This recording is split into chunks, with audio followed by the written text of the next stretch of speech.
Anda masih bersama Topik Petang.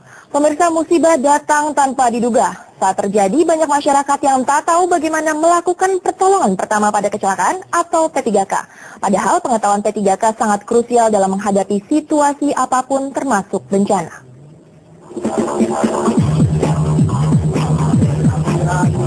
Pertolongan pertama pada kecelakaan, P3K umumnya dikuasai oleh lembaga penyelamat seperti Badan Search and Rescue Nasional Basarnas.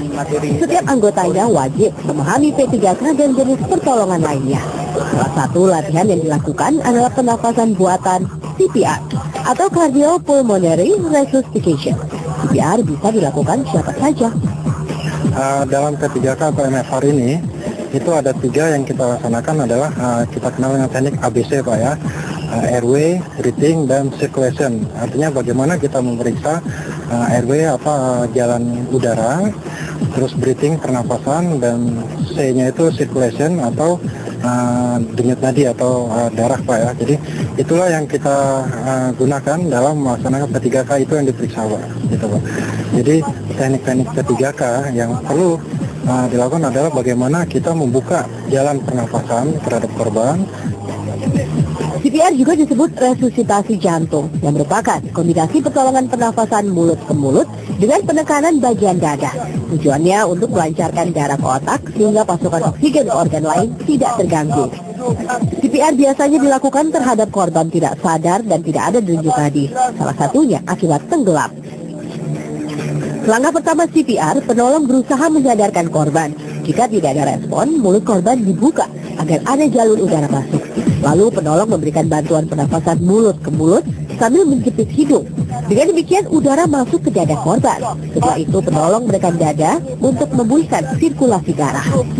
Berikan 30 tekanan ke jantung dan 2 kali tiupan selama waktu 2 menit. Lakukan beberapa kali hingga korban kembali bernafas dan jantung kembali berdetak.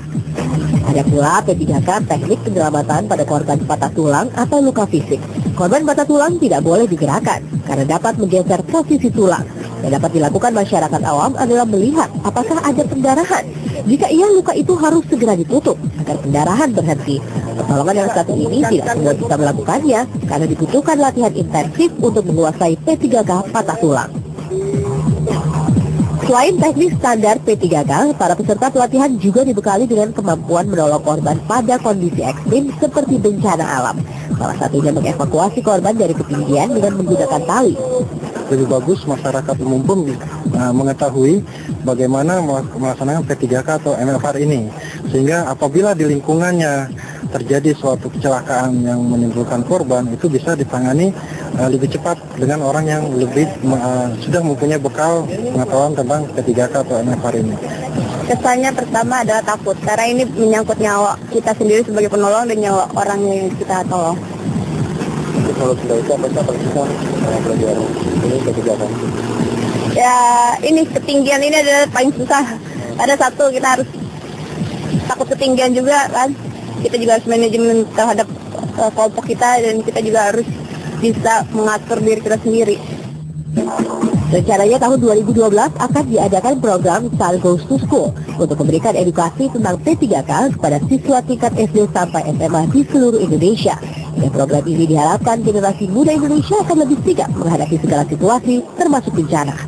Demikian laporan tim liputan Topik, Arif Kurniawan dan Hadiah Syambarkah dari Bogor, Jawa Barat.